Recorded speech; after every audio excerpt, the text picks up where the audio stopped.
That's Dan Kern. That's the second song that he sent in to play. I think I like that one even better. Yeah? Yeah, I like that one even better. It's just that intro. Kind of remind me of Tom Petty and the Heartbreakers. Oh, yeah. Who I love. You know, you're definitely going in the right. What I think I like about it is I can understand the words. Yeah, that helps. I like that too. Yeah. George Thorogood sitting in with us. He helped us decide if Dan could stay or go, and the audience voted unanimous stay for Dan Kern. You can also go online, HeidiandFrank.com, and keep voting for Dan if you want him to stay or go. He just might play Sogfest. Now, we asked Dan what he does on an everyday basis to make money, and he became a divorce attorney.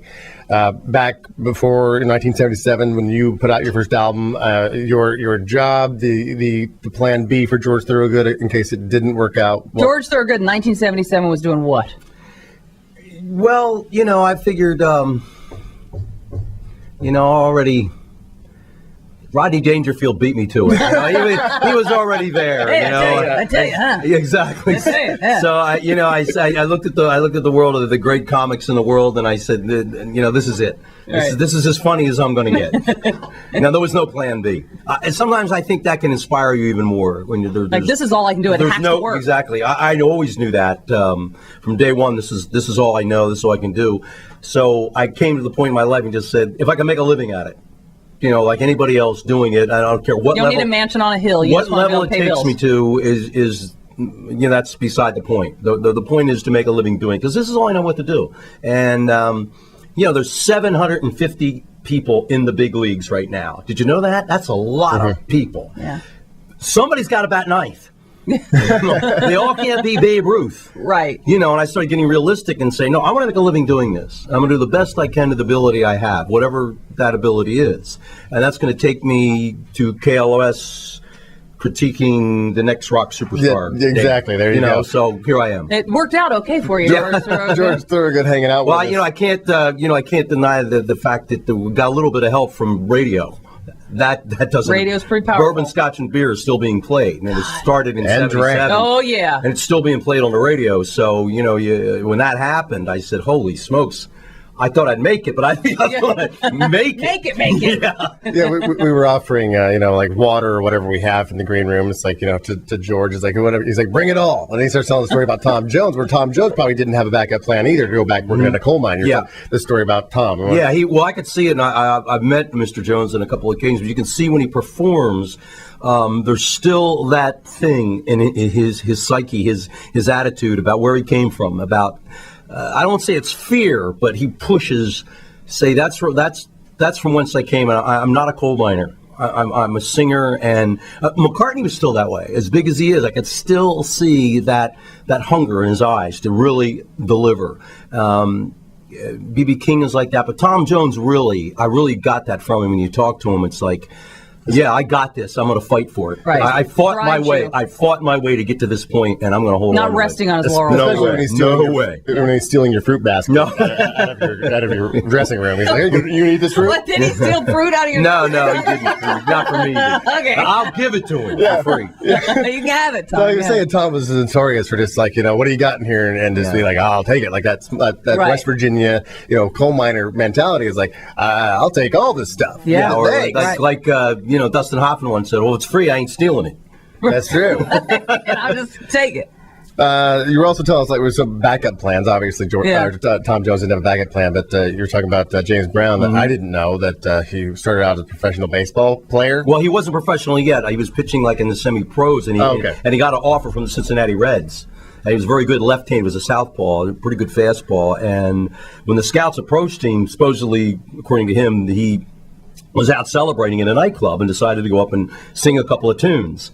And the response he got from singing, especially from women, he said, that was the end of my baseball career. So he had a contract with the Reds on the table. And then went up he wasn't good at it. He just said, nah, I'm going. Instead of having men admire me for my baseball skills, like, I'll take the ladies swooning over me. There you have it. I can't even picture that. I can't picture James Brown in a Cincinnati Reds uniform. I can see him being a reliever. He even comes in with the cape on. He even gave me a demonstration. He showed me his move. Really? He was doing a television show in England. He even showed me his swing and his pick off and his delivery and everything. Funny. Yeah, it was pretty cool. Every time there's a questionable ball strike, he's like, yeah!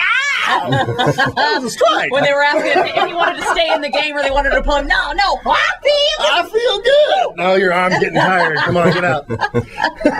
That's great trivia. I had no idea. You also mentioned when we were talking to Dan about, when somebody gets up in the middle of your act and walks out, and keep pushing forward through that. I mean, like when you were starting out, were you ever behind the chicken wire like in Blues Brothers and people throwing bottles? I mean, did you ever have that experience as an artist on stage?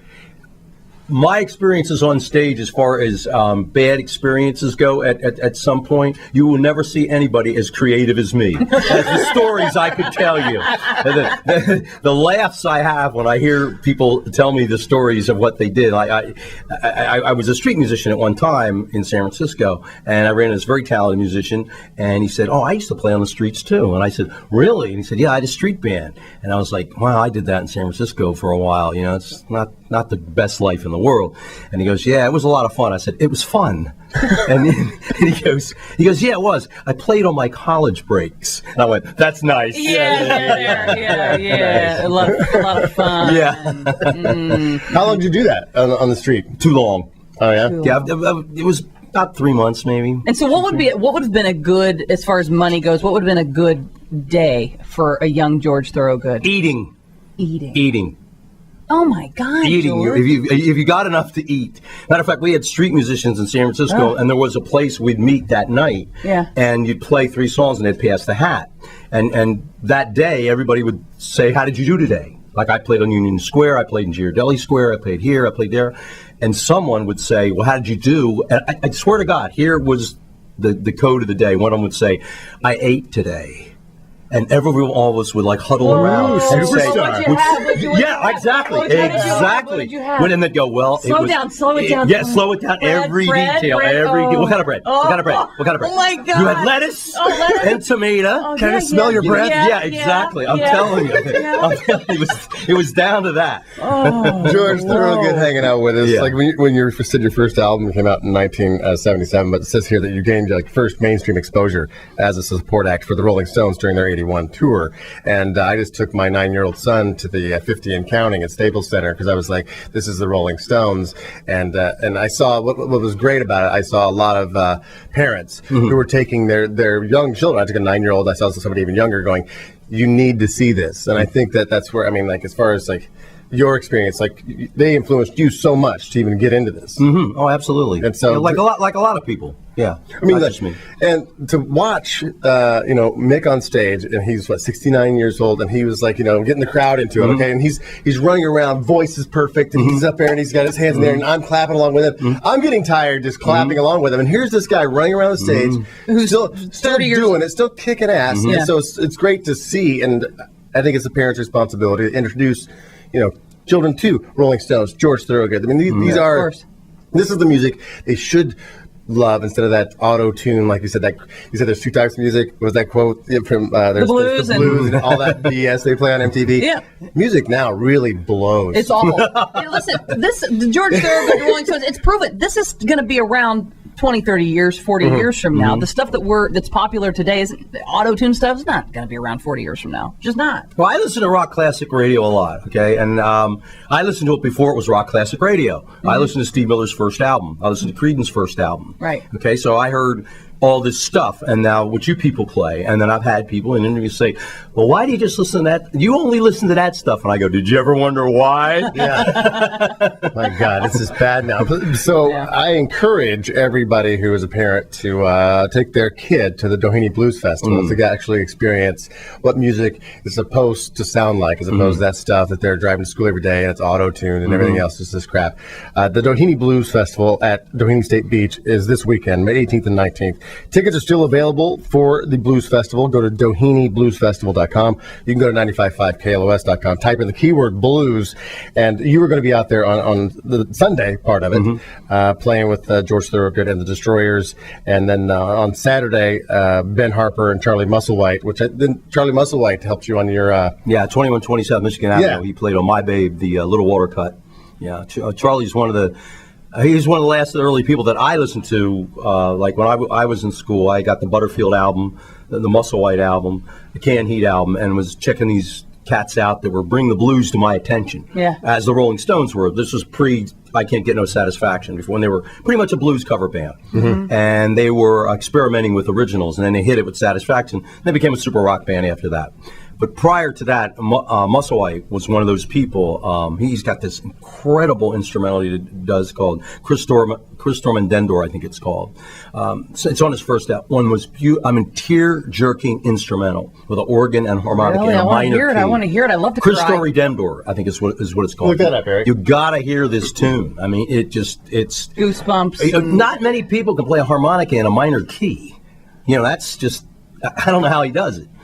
Some people that are pure genius can't explain what they do. They just do it. They couldn't even show somebody. They just do it. And Charlie's one of those people. George, thank you so much for coming in. Now that Our you've pleasure. actually been on the show a couple of times, it's an open door policy. Yeah, Thank you very whatever. much. Anytime you We want to love come it. back, definitely go to both days if you're going to go to the Don't Eat Booze Festival. Go see Ben Harper and Charlie Musselwhite, and then on Saturday, then on Sunday, George Thorogood's going to be out there, and a lot of other phenomenal musicians. And take your kids and show them what music's supposed to be. All right. George, thank you. Anytime. Our pleasure. 1-800-955-5567 is the number. We're going to come right back. We are Heidi and Frank. That was just a little sample of the Heidi and Frank Show on 95.5 KLOS. To get more samples like this and hear all the fun we have, you can do that at 955KLOS.com. Now, to get the show in its entirety on demand, and if you want to watch the show, we webcast it every day, all you have to do is go to HeidiandFrank.com and become a premium package member. Do it right now.